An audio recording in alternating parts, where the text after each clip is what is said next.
औज़ुबिल्लाहिमिनश्शैतानिर्रजीम बिस्मिल्लाहिर्रहमानिर्रहीम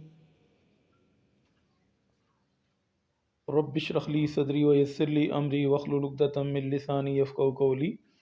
ऐ मेरे रब, मेरा सीना मेरे लिए खोल दे और मेरे काम को मुझ पर आसान कर दे और मेरी ज़ुबान की गिरा भी खोल दे ताकि लोग मेरी अच्छी तरह बात समझ सकें।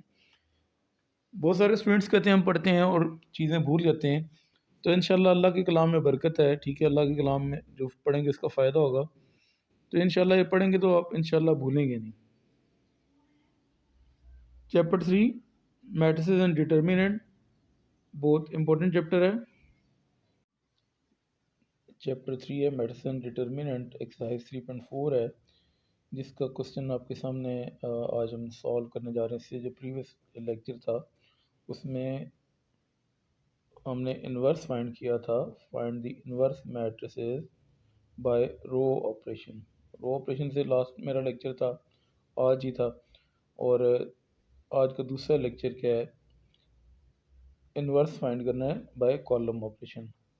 जब हमने रो ऑपरेशन के जरिए इन्वर्स फाइंड किया था तो हमने रो के अंदर आइडेंटिटी मैट्रिक्स लिया था। अब हमने कॉलम ऑपरेशन करना है तो हमने कॉलम के अंदर आइडेंटिटी मैट्रिक्स ये लिखना है। To find the inverse by column operation taking I three का मतलब क्या है, वो आइडेंटिटी जिसके 3 रोज और 3 कॉलम्स हों। डायगोनल में तीनों एलिमेंट 1 होने चाहिए। अपर ट्रायंगल और ये अपर ट्रायंगल है और ये लोअर ट्रायंगल है, दोनों उसमें एलिमेंट 0 होने चाहिए, आइडेंटिटी होती है। तो हमने क्या करना है, कॉलम ऑपरेशन में सबसे पहले आपको बता दूं कि कॉलम ऑपरेशन में हमने इन दोनों वैल्यूज़ को 0 बनाना है। ठीक है, ये कॉलम कौन सा है, कॉलम नंबर 2 है, और ये कॉलम नंबर 3 और ये कॉलम नंबर 1 है। कॉलम 2 और कॉलम 3 के एलिमेंट्स को हमने 0 बनाना है। जब रो ऑपरेशन करते हैं तो इन दोनों वैल्यूज़ को 0 बनाते हैं, यानी कि रो ऑपरेशन में कॉलम को 0 बनाना है और कॉलम ऑपरेशन में इन पहली रो के अंदर जो वैल्यूज़ को 0 बनाना है।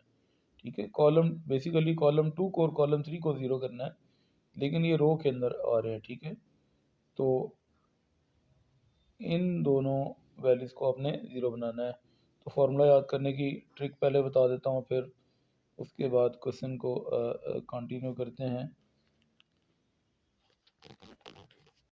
बेसिकली फार्मूला बहुत इंपॉर्टेंट है, जिसके ऊपर हमने फोकस करना है।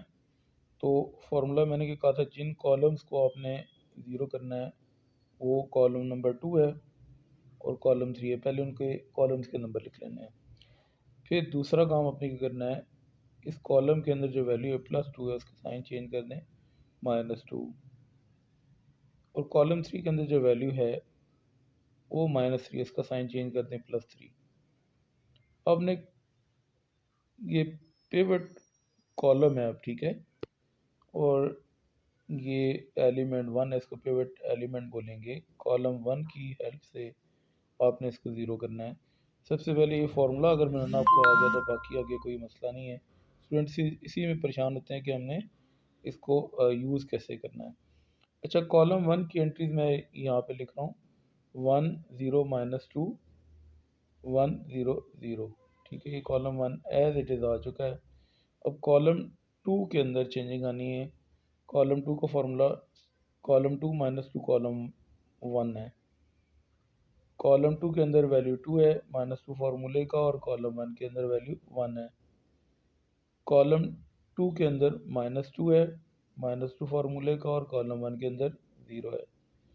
कॉलम 2 के अंदर -2 है, -2 फार्मूले का, और कॉलम 1 के अंदर वैल्यू -2 है। अच्छा, अब उसके बाद कॉलम 2 के अंदर 0 है, -2 फार्मूले का, और कॉलम 1 के अंदर वैल्यू 1 है। कॉलम 2 के अंदर वैल्यू 1 है, -2 फार्मूले का, और कॉलम 1 में वैल्यू 0 है। कॉलम 2 के अंदर वैल्यू 0 है, -2 फार्मूले का, और कॉलम 1 के अंदर वैल्यू 0 है। अच्छा, अब हमने कॉलम 2 के अंदर चेंजिंग कर दी, कॉलम 3 के अंदर चेंजिंग करनी है हमने। तो कॉलम 3 के अंदर -3 है, कॉलम 3 में -3 था, +3 फार्मूले का, और कॉलम 1 में वैल्यू 1 थी। कॉलम 3 में वैल्यू 0 थी, ये आपके सामने 0 है, और +3 फार्मूले का, और कॉलम 1 के अंदर वैल्यू 0 है। कॉलम 3 के अंदर वैल्यू 2 है, +3 फार्मूले का, और कॉलम 1 के अंदर वैल्यू -2 है। कॉलम 3 के अंदर वैल्यू 0 है और +3 फार्मूले का, कॉलम 1 के अंदर वैल्यू 1 है। सिर्फ फार्मूले में वैल्यू पुट करनी है और उसके बाद सिंप्लीफाई करना आसान काम है। कॉलम 3 के अंदर वैल्यू 0 है, +3 फार्मूले का, और कॉलम 1 के अंदर वैल्यू 0 है। कॉलम 3 के अंदर वैल्यू 1 है, +3 फार्मूले का, और कॉलम 1 के अंदर वैल्यू 0 वैल्यूज पुट कर दी। अब इसको सिंप्लीफाई करना है। डिमैस रूल को आपने याद रखना है कि पहले मल्टीप्लाई और फिर माइनस करना है या ऐड करना है। 1 0 -2, 1 0 -2 एज इट इज़, आगे 2 2 1 2, पहले मल्टीप्लाई होगा। अब 2 1 2 हो गया, 2 में से 2 माइनस हो गया, वैल्यू आपको 0 आ जाती है। 2 मल्टीप्लाई बाय 0 0, -2 में से 0 माइनस करेंगे, -2 आ जाएगा। -2 को -2 से मल्टीप्लाई करेंगे, +4 आ जाएगा। +4 में -2 करेंगे, ये -2 है, -2 में +4 ऐड कर दें, 2 आ जाता है। उसके बाद -3 तो हमने एज इट इज़ लिखा, 3 1 3, -3 में 3 ऐड हुआ, वैल्यू 0 आ जाती है। उसके बाद 3 0 0, और 0 में 0 ऐड हुआ, 0 आ जाएगा। 3 2 6, और माइनस के साथ 6 आएगा, क्योंकि 3 प्लस का और 2 माइनस का, -6 में 2 ऐड करते हैं तो आपके पास क्या आ जाता है, -4 आ जाता है। ये -4 आपके पास आ गया। अच्छा, ये अब हमने यहाँ पे कॉलम 1 की वैल्यूज तो एज इट इज़ थी, ठीक है, 1 0 0, ठीक है, और कॉलम 2 को हमने अब फर्दर सिंप्लीफाई करना है। 2 1 2, और माइनस भी है साथ, -2 को 1 से मल्टीप्लाई किया, -2 में 0 ऐड करते हैं तो -2 आ जाता है। 2 0 0, 1 में से 0 माइनस किया, 1 आ जाता है। 2 0 0, ठीक है, तो 0 में से 0 माइनस कर दिया, आपके पास 0 वैल्यू आ जाती है। अच्छा, उसके बाद 3 1 3, 3 में 0 ऐड किया, 3 आ गया। 3 0 0, 0 में 0 ऐड किया, 0 आ गया। 3 0 0, 0 में 1 ऐड किया, 1 आ गया। हमने फार्मूला अप्लाई कर लिया था, उसको सिंप्लीफाई कर लिया था। अब ये जो लास्ट स्टेप है, ये नेक्स्ट स्लाइड में मैंने इसको रिपीट करना है। अगर इसको रिपीट करूँगा नहीं तो अगला स्टेप आपको समझ में नहीं आएगा, तो ये लास्ट वाला स्टेप मैंने रिपीट करके लिख दिया था। अच्छा, पहला टारगेट हमारा क्या था, 1 के साथ 0 बनाना, ठीक है, कॉलम ऑपरेशन में। कॉलम 2 और कॉलम 3 की वैल्यूज़ को हमने 0 बना लिया था। अब हमने क्या करना है, डायगोनल में 1 बनाना है, ठीक है, डायगोनल में हमेशा 1 बनाते हैं, और अपर ट्रायंगल और लोअर ट्रायंगल को 0 करना होता है। एचेलॉन फॉर्म हमने फाइंड करनी होती है, चाहे रो ऑपरेशन हो चाहे कॉलम ऑपरेशन हो। एचेलॉन फॉर्म या ऊपर जो गिवन मैट्रिक्स होता है उसको आइडेंटिटी बनाना होता है, ठीक है। लास्ट लेक्चर में मैंने बताया था कि गिवन मैट्रिक्स को आइडेंटिटी मैट्रिक्स बनाना होता है, और आइडेंटिटी मैट्रिक्स जो होता है वो आपका इन्वर्स बन जाता है जब हम कॉलम ऑपरेशन या रो ऑपरेशन करते हैं। तो अब हमने क्या करना है, इस वैल्यू को -2 को क्या करना है, 1 बनाना है। तो -2 को 1 बनाना है तो -2 पे डिवाइड करेंगे, या -2 को 1/2 से -1/2 से मल्टीप्लाई कर देंगे।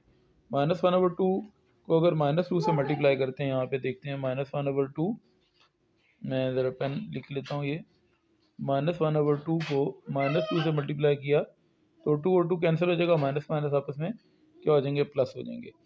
तो कॉलम 1 के अंदर कोई चेंज नहीं है। उसके एलिमेंट्स क्या हैं, कॉलम 1 के एलिमेंट्स हैं 1 0 -2, 1 0 -2, 1 0 0, ये 1 0, और ये 0।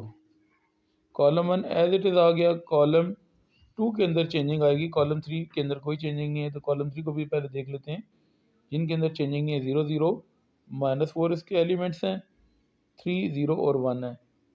तो ये 3 0 और 1, कॉलम 3 के अंदर भी कोई चेंजिंग नहीं थी।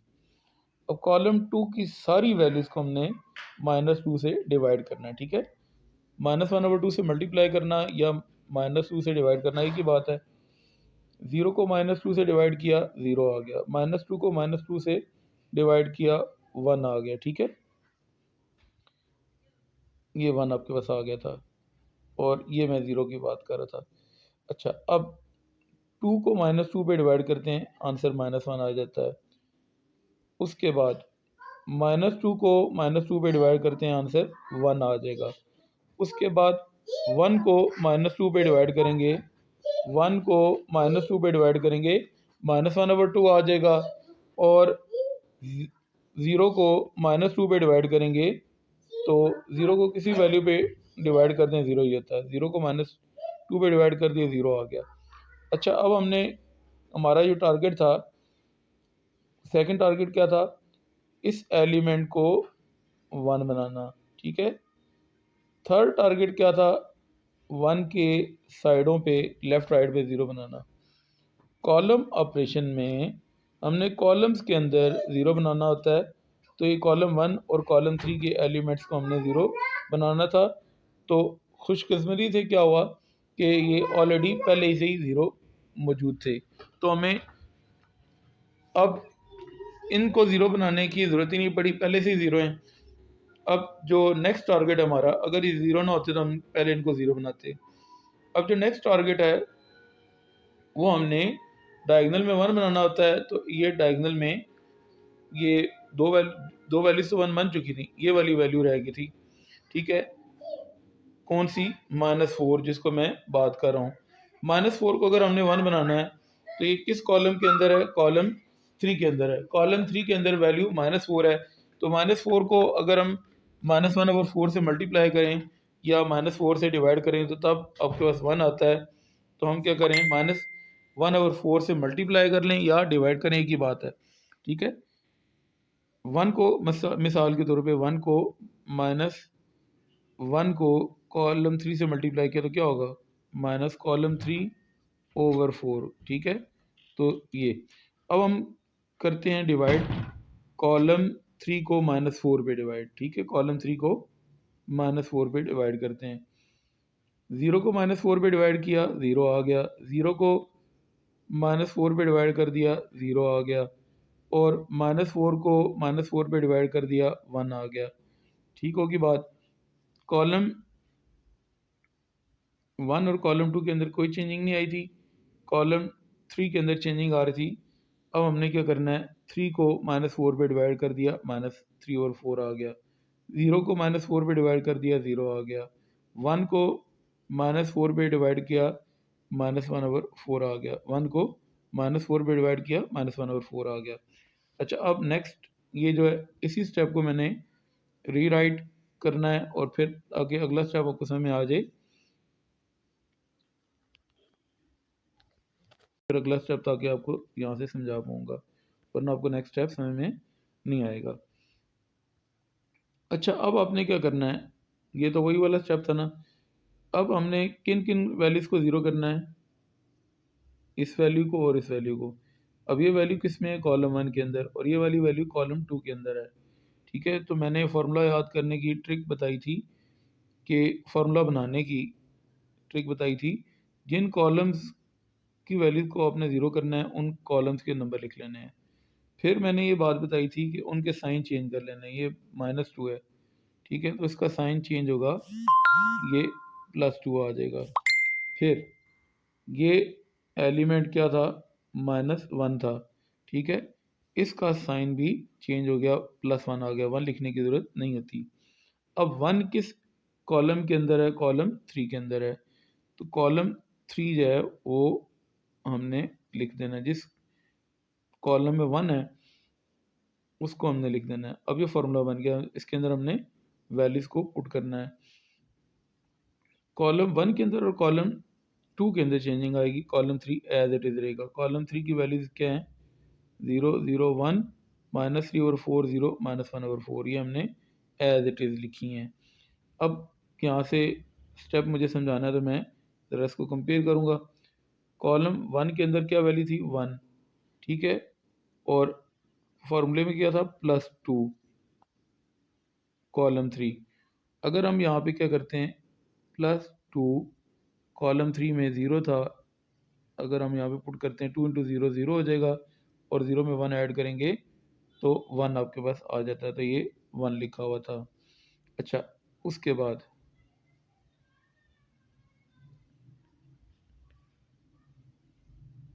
मैं यहाँ पे ज़रा जो पेन है उसका कलर अगर चेंज कर लूँ, ब्लैक कलर कर लेते हैं क्योंकि ब्लैक से लिखा हुआ था। अच्छा, अब हम क्या करते हैं, ज़रा एक दफ़ा इसको जूम कर लेते हैं, ठीक है, और फिर आपको मैं समझाता हूँ। कॉलम 1 में 0 है, ठीक है, एक सेकंड, ये ब्लैक के बजाय ये इसका कलर वाइट हो गया है, ये ब्लैक कलर कर लिया। अच्छा, ये हमने क्या किया जी, कॉलम 1 +2 कॉलम 3 था ना, कॉलम 1 के अंदर क्या वैल्यू थी, कॉलम 1 के अंदर वैल्यू 0 थी, ठीक है, कॉलम 1 के अंदर वैल्यू 0 थी। 0 प्लस फॉर्मूला क्या था, +2, और कॉलम 3 के अंदर वैल्यू ये 0 है, कॉलम 3 के अंदर वैल्यू 0 थी।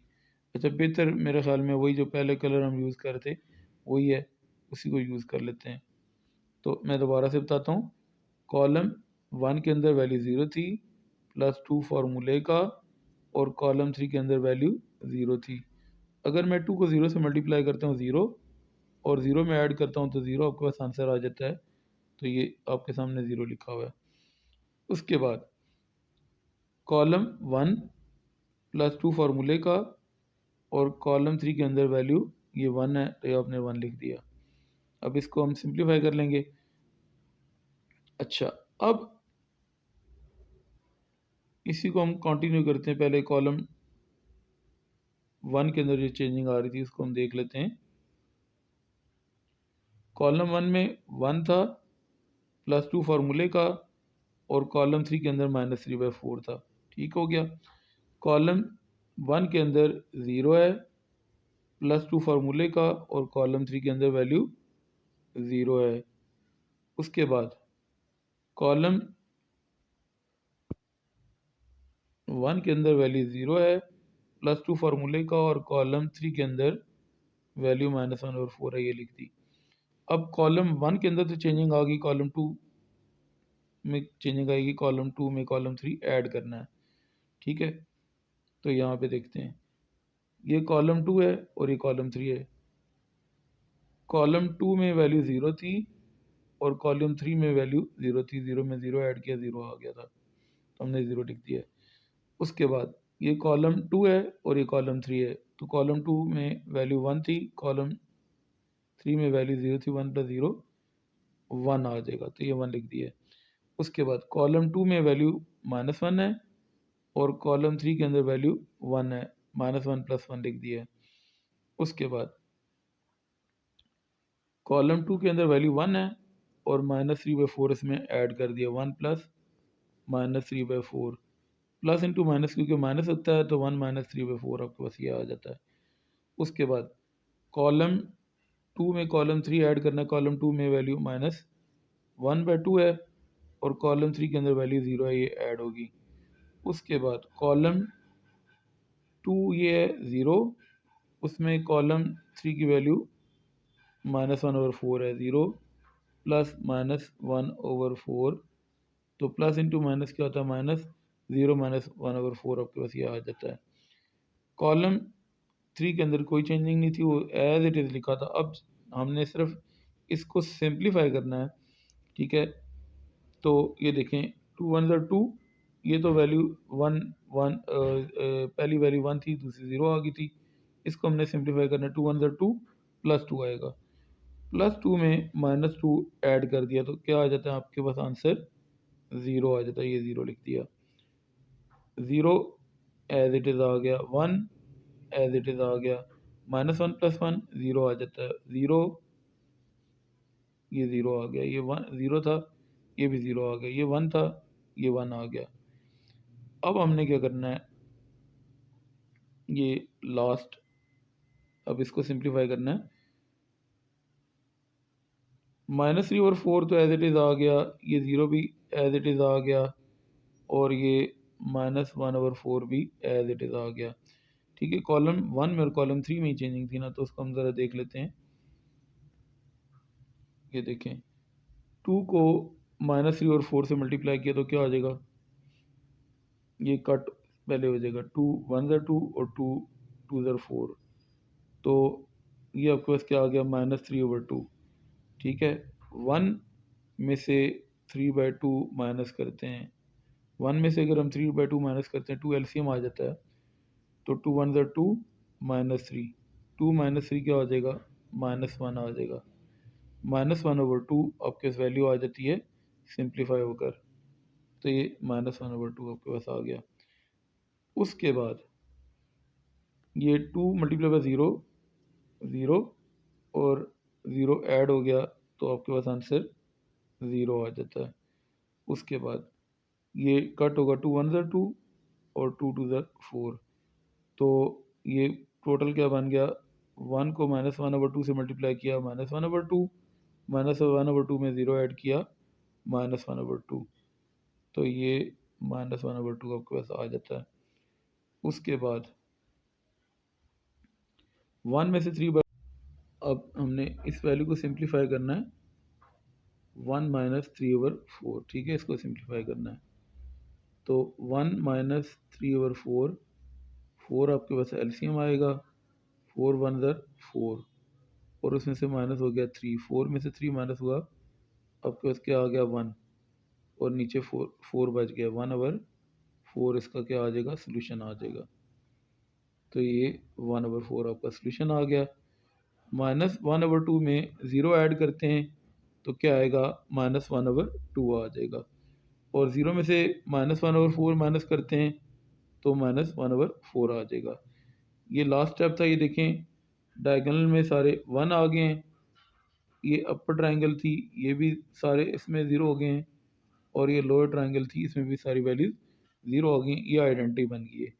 आइडेंटिटी भी इसको कह सकते हैं, और रेड्यूस एचेलॉन फॉर्म भी कह सकते हैं। तो ये जो लास्ट स्टेप था, हमेशा मैं आपको बताया कि नेक्स्ट स्लाइड में आने से पहले लास्ट स्टेप को रीराइट करता हूँ। और लास्ट लेक्चर में मैंने बताया था कि जो गिवन मैट्रिक्स था उसको हमने आइडेंटिटी बनाना होता है, आइडेंटिटी बन गई है, और ये वाला जो मैट्रिक्स होता है ये आपका इन्वर्स बन जाता है। तो आपके पास जो इन्वर्स आया है वो आपके पास उसकी वैल्यूज़ ये आपके सामने है, -1/2, 1/4, -3/4, 0, -1/2 0, और -1/2, -1/4, -1/4, तो ये आपके पास इन्वर्स मैट्रिक्स आ चुका है। अच्छा, इंटरेस्टिंग बात क्या है, चाहे रो ऑपरेशन से करें फाइंड इन्वर्स को, चाहे कॉलम ऑपरेशन से फाइंड करें, या एडजॉइंट मेथड से फाइंड करें, इस क्वेश्चन में तीनों तरीक़ों से इन्वर्स फाइंड करना था। 2 लेक्चर छोड़ के, ये मतलब मेरे जो आज का लेक्चर 2 थे और इससे जो पहले वाला लेक्चर था, उसमें मैंने इन्वर्स फाइंड करना सिखाया था, और इन्वर्स के मतलब जो है ना, ये 3 तरीके हैं। इसके अलावा और भी बहुत सारे तरीके हैं। तो अच्छा, इंटरेस्टिंग चीज़ आपको मैं बता रहा हूँ कि आपने लास्ट वाला लेक्चर और ये लेक्चर अगर देखेंगे तो दोनों में जो इन्वर्स होगा वो आंसर उसका सेम होगा। अगर वीडियो पसंद आए तो लाइक भी कर दें, सब्सक्राइब भी कर दें और दूसरे के साथ शेयर भी कर दें। जज़ाक